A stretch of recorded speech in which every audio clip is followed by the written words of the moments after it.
सम्मान और शीर के वीर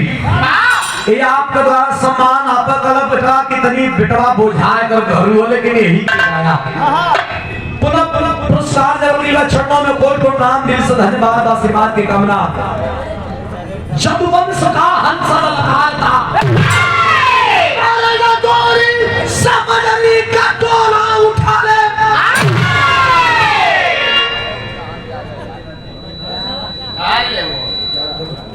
बहुत धन्यवाद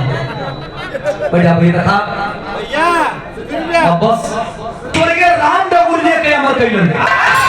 कौन कवाली मास्टर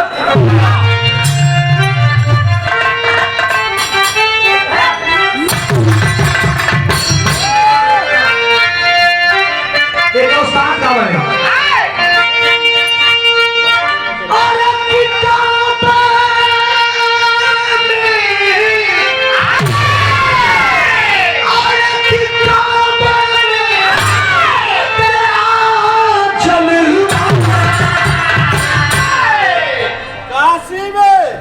अरे काशी में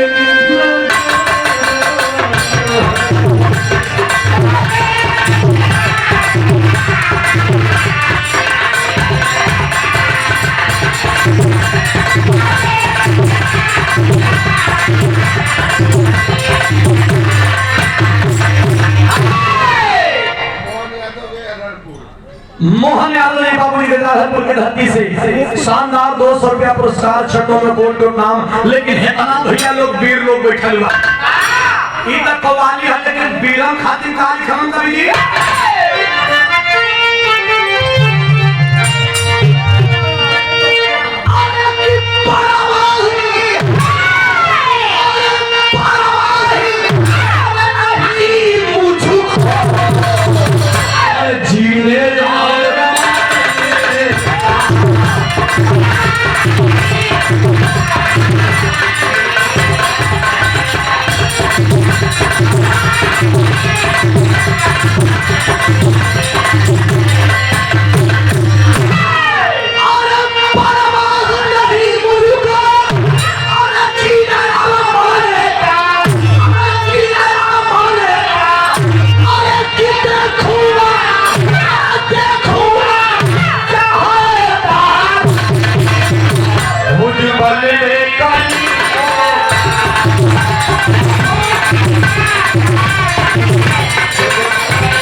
हाथों बाऊ के ही सही हो राजा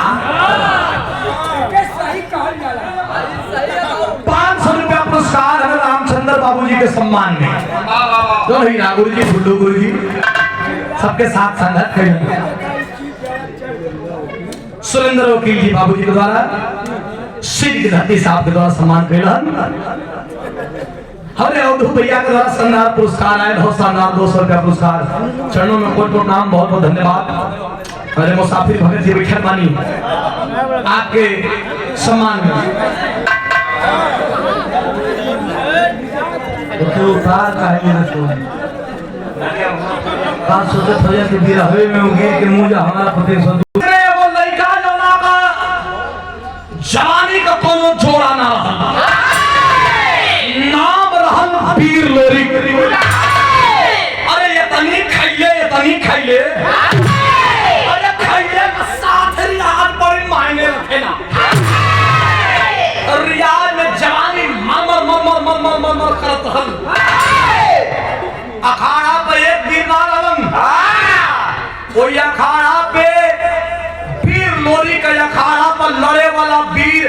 वाला वीर का नाम और लोरी पर लड़ते रहा ना,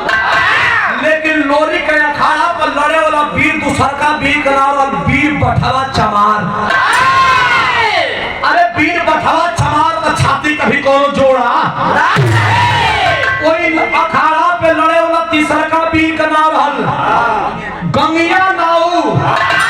वही अखाड़ा पर वीर चौथा वीर का नाम हल रतन पनेरी। अरे 4-5 कट्ठा अजय धोबी जवन लोरी को गुरु हलन 4-5 कट्ठा जब लड़े तो केहू को मजाल रहता कि तले के ताक दे अंठल जवानी लेके लड़त रहलन। समाजवाद का स्थापना लोरी पहले बेरी कैला। ये समय हमारे अखिलेश भैया पीडीए बने हो, लोरी बहुत पहले ही पीडीए बना दे रहता। ए भैया लोरी के दिन अखाड़ा पर लड़त हो ते उत्तर प्रदेश में सोनभद्र सोनांचल वहां से को पंडित जी अइलन लोरी का पता पूछत कहां लोरी कौने गांव कहूं लोरी का से पूछत हो लोरी कहां बाबा हमारे नाम लोरी कर कहीं बतावा बियाह करवा लोरी खाना का भैया तोहने के एरिया में लड़के से पूछ ले लगा दे बियाह घर का मालिकार होई ना कोई कहा तो मालिक के अपने सौरू दादा बैठल हुआ दादा से पूछल रही कि अरे लोरी का बियाह हुआ होई कलम मन तो हमरो करता हो कि बियाह हो जाए लेकिन करो तब ना कल उनसे पूछली अंगूठा खड़ा हो कि होई लेकिन ऐसे बियाह ना होई ऐसे बियाह ना होई कर कैसे बियाह होई कर सोनभद्र में वो राजा बा बड़ी बदमाश बा बदमाश कैसा ना खाना गरीब गुरबा पीडीए परिवार का बहन बेटी अगर घर में सयान होली शादी बियाह होला और शादी शादी बियाह होला तो सबसे पहले अपने घर में ओकर डोली 2 दिन 5 दिन 10 दिन रखेगा। जमाना बड़ा तरस बा लोग बड़ा तरस बा ये साहब लेकिन कोई आवाज उठाए पर तैयार कोई आवाज उठाए पर तैयार नहीं के एगो लड़की जवान भइल बिया ओकरे कलाई में बचपने से सौरी में से राखी बांध ले मंजरी से बियाह कर गया कहा तक तैयार होगा तक आप बात चलाई सिटी देखो भैया बोल बंद सिटी ए भैया लोरी बलिया से बारात लेके गढ़गौला से बारात लेकर के यही सोनभद्र सोनांचल बलिया से गाजीपुर यही बनारस चुनार होते हुए तिरछा यही होते हुए पहुंचलन वही मारकुंडी घाटी पर वही सोनभद्र में सोन नदी के किनारे जब 1 लाख सेना लेके पहुंचला 1.25 लाख सोना 1.25 लाख सेना लेके पहुंचला उस सेने बारात ना सिटी दे था कि भुला जाओ ना भैया 1.25 लाख सेना लेके पहुंचना हम बारात लेके पहुंचना देखलस मुलाकी राजा के कौना कमाई बाघिन भी आई बरे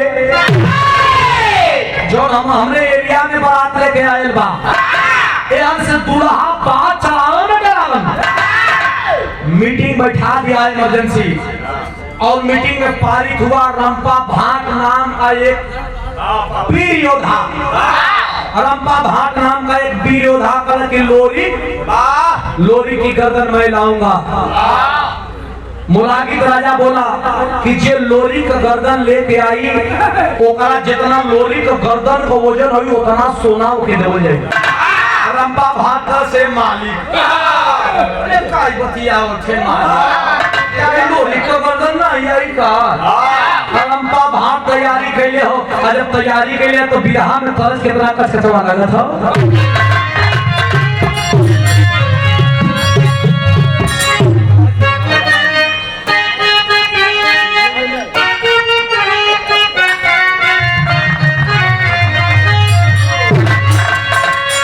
तरस कितना बढ़िया हो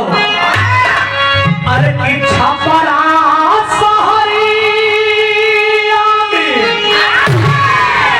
अरे कितनी क्या चारा खावा देवर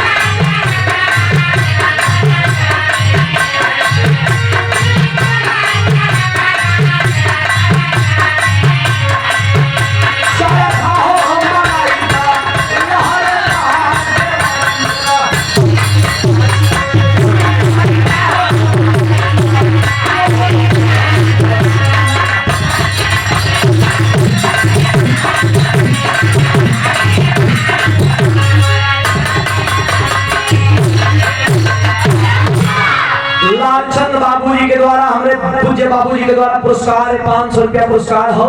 चरणों में कोट कोट नाम दिल से धन्यवाद बा। अब बड़ा सम्मान हो हमारे बड़का भैया, बड़ा प्यार करेला ना दिखाई चटिया चंदौली और क्षेत्र से यार आ गेलन। हमरे जितेंद्र कुमार गुप्ता भैया राष्ट्रीय सचिव समाजवादी पार्टी लोहिया वाहिनी और भावी प्रत्याशी जिला पंचायत सदस्य सेक्टर नंबर 2 जमालपुर से हमरे जितेंद्र गुप्ता भैया के द्वारा पुरस्कार में ताली बजा के आप लोग सम्मान करें। जमालपुर क्षेत्र से खाली बिरहा सुनाइला भैया के कोट कोट नाम बहुत बहुत धन्यवाद। बड़ा प्यार करना करेगा में कार्यक्रम में बड़ा सम्मान आप कइलन। चरणों में कोट कोट नाम वाले के दिल से धन्यवाद बा।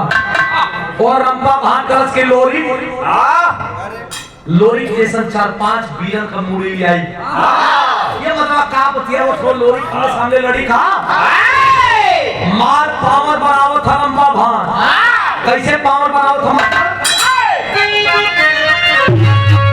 अरे ठोकी ठोकी भूजा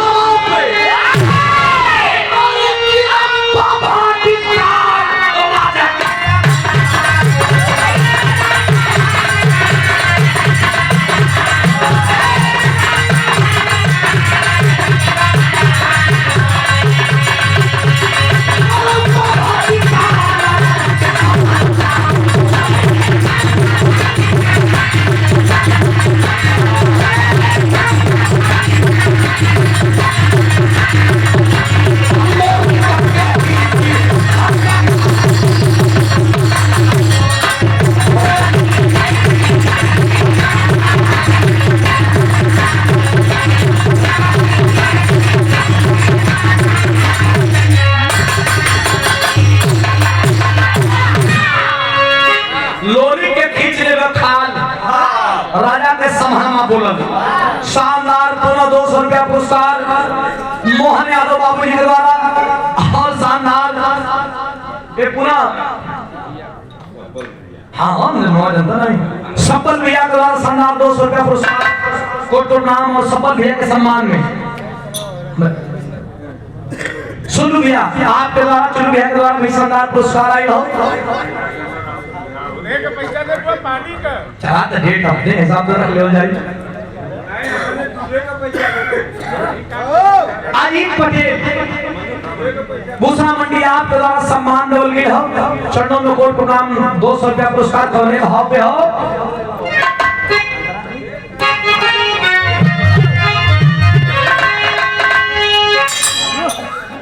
राजा का सम्मान बोल रहा ए राजा अरे लोरी का बात कर हाँ लोरी का बात कर सुना लोरी अरे कितनी हमें यादें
लोरी का गर्दनिया काट के ले आई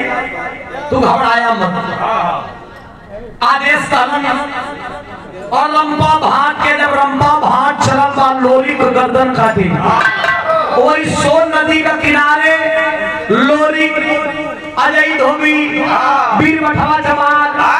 कुल बैठ के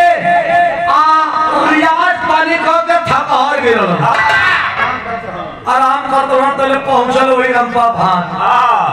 से मां लोरी केकर नाम परी लोरी कहना कीजिए अपने नाम परी अपने नाम पर ही बताओ जा कना तुहार गर्दन के हम काटब लोरी तनी मजाक हमर में रहला कना काहे भैया तुम्हारे काट बिगाम चलई है का आखिर हमार गर्दन काहे कटवा कना गर्दन यही को काटब कि तू हमें राजा पर किला पर चढ़ाई करे तो जरूरत के लोगो अरे चमड़े राजा के किला पर केहू ताके का हिम्मत ना होला कितना जोर है तो देह में रे कितना जोर है तो देह में हमें और राजा के किला पर ताके का जरूरत के लिए गर्दन काटब लोरी मजाक हमर में कहना भैया हम हां जरूरत है हम जान बकसदा कहा तो हम चले अबे गौरा बोलिए हम गर्दन मत काटा देखा कान की सा नरम पना लोरी के लगत फूल जाए दे कानपुर मजूर चलो बना हम चले थे लेकिन एगो काम हमार कर देता रंपा भाट से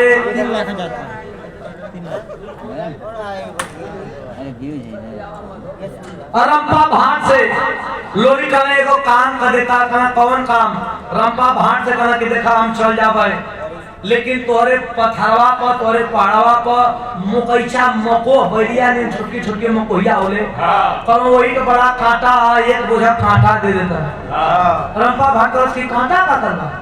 करो बड़ा गैया भैंसिया ऐसा टाटी बांध हो करो बड़ा गैया भैंसिया टाटी बांध भैया करो साढ़ दिन भर में सुनो तोड़ देता टटिया करारे पास है तनी सी बात सोचा रंपा भाट की अगर एक बुझाई कांटा से मान रहा तो का लड़ाई को कौन जरूरत ना हारे भैया तू परिया भर बड़का बोझा कांटा के बांध के अला के वही लोरी का सामना उठा के पता कलस के ले या जल्दी गढ़गौरा निकल जो लोरी का बहुत बहुत धन्यवाद भैया हम चाहते हैं तुम्हारा नियम भी से लड़े भर मत सकती नहीं है अब खटावा के लोरी के लगना धीरे धीरे सरिया मुट्ठा में सरिया तो चिहू कर भैया तू खटावा सरिया क्या हुआ तना बड़ा दूरे जाएगा कपड़ा को ले जाए तो गड़ी न तनी तनी सरिया ले उधर एक मुट्ठाई लोरी सरिया एक मुट्ठा की बठवा चमार वो तो बड़का रहा साला कुल पहलवान 4-5 गो जब मुट्ठा सरिया के साला ऊपर काटा बढ़िया का काटा मोको का काटा ऐसा ना तू टेढ़ होला मरबा तो सीधा गड़ी लेकिन खींचबा तो खींचत आई रगड़ लिया ले करके चारों तरफ सरिया के अरे लोरी के घेर के अरे वही रंपा भाट का चुतरी को मारना ये मरला तो गलत तो इसे होला ना गलत तो ठीक लेकिन जब खिंचाला तो खिंचैले आवत खिंचैले आवत पूरा घूम के ले फेरा अरे बाप रे मैं चुतरी लाल भयल तब कैलाश का मास्टर बिरहा में हमरा उस्ताद बोली तर गया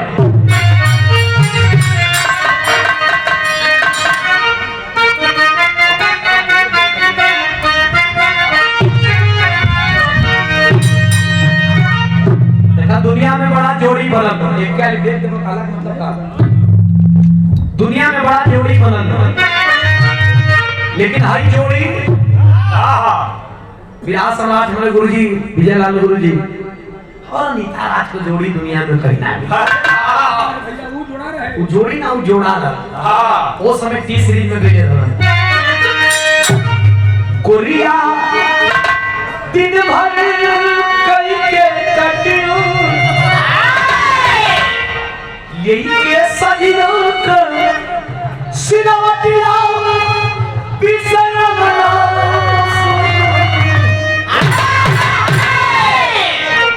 वही में लखा के औरी गाऊं सैया पे दर्दी कटिया करावे कि रोज ढोवे तोहरा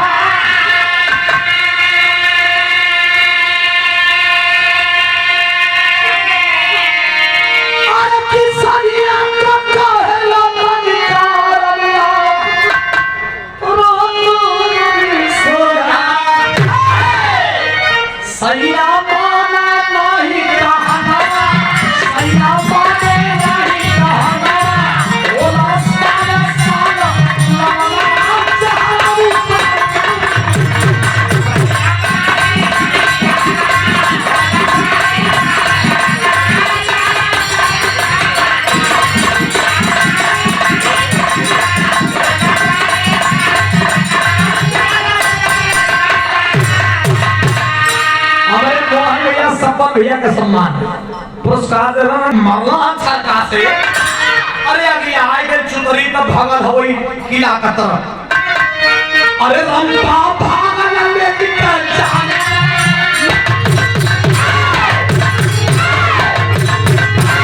रंपा भागल लेकिन जाने काजल सिया हुए क्या हो जवाना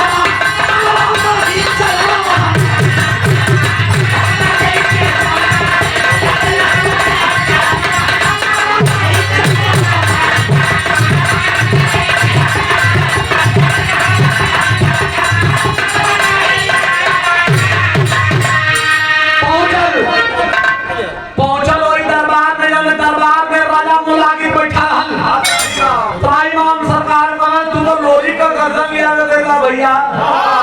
से सरकार बढ़ियार का संगे संगे बड़ा तेजो बा दोपहरिया वाला मरी से छाता कांटा कटोरिया सो से मारत दूरा दूरा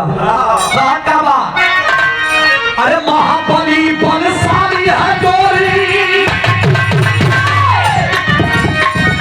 अरे महाबली बलशाली है गोरी।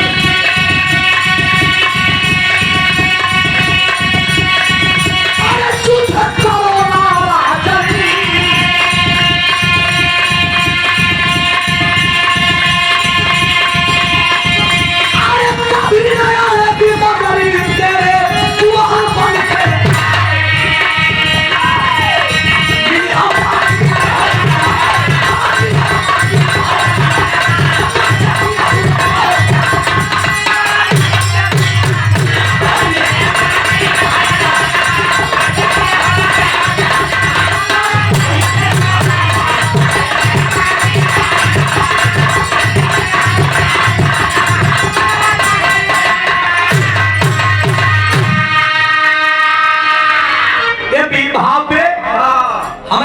हमारे बड़का भैया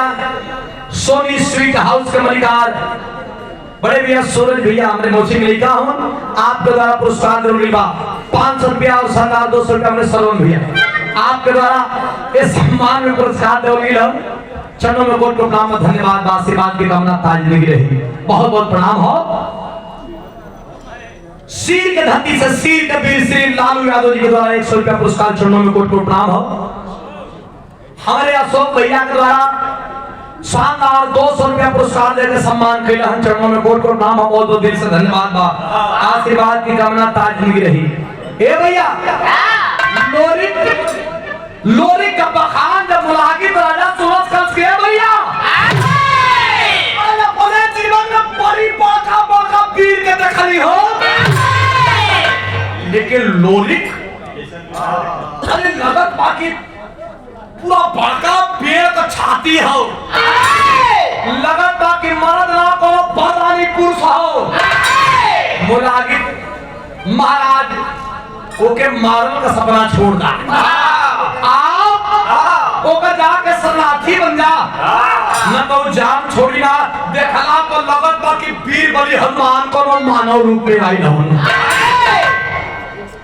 खमंडी रहना मुलागित कलश के रे साले हमारे वीरता के सामने ये लोरिक टिकेगा क्या? तेरे बस की बात नहीं है। दूसर का वीर के बोलेलस दूसर का वीर का नाम जान तो का बिरहा में तरज हो ई तरज ना हर जा ई तरज का मरज सुनिहा कैसे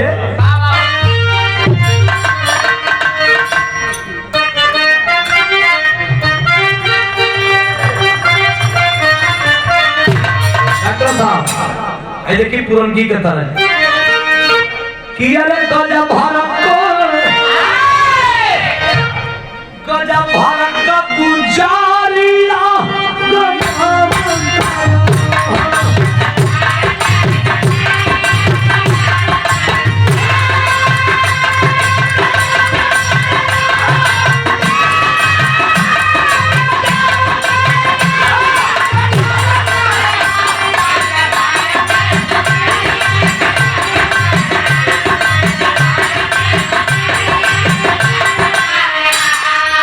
देखा हमारे गुरु जी आराध्य हमारे भगवान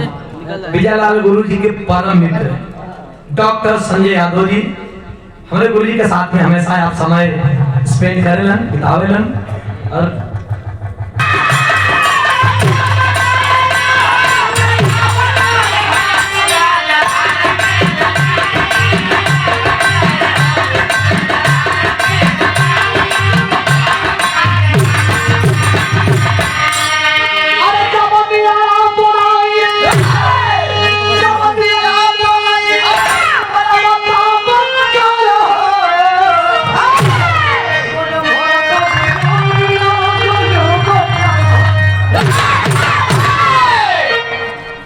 वीर राम